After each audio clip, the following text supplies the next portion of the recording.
அண்ணே என்ன சாப்பாடு? கஞ்சி, அது என்ன குழம்பு? கஞ்சி, பழைய புளிக்குழம்பு. பழைய புளிக்குழம்புண்ணே. சாப்பிடு சாப்பிடு. குமார் குத்த வச்சுட்டு உட்கார சாடே சரியில்லையில. என்ன உனக்கு? எங்கள் வீட்டில் கஞ்சி, அப்புறம் வெங்காயம், நேற்று வச்ச மீன் குழம்பு. அப்புறம் நிறையலாம் பெசலாலாம் கவனிக்க முடியாது. அரசு உனக்கு?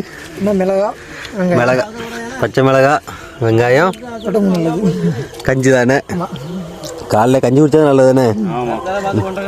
காலங்காத்தாலே கஞ்சி குடிச்சாதான் ரொம்ப நல்லதுண்ணே. ரொம்ப நல்லது. அதுவும் இந்த மம்டி வேலைக்கெல்லாம் கஞ்சி குடிக்கிறது தான் ரொம்ப இது.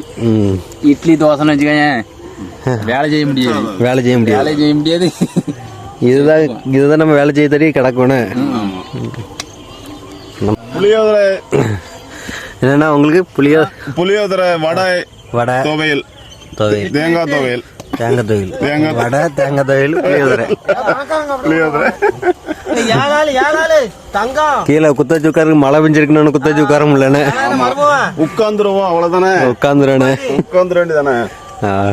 குமாரு அங்க ஒரு தனியா உட்காந்துருக்காரு. ஊரை தாண்டி எங்கேயே உட்காந்துருக்காரு.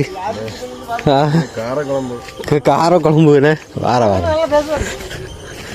என்ன கார குழம்பு? நம்ம வடை வீட்டில் போடல, கடையில் வாங்கிட்டு வடை. சரி சாப்பிடுங்க.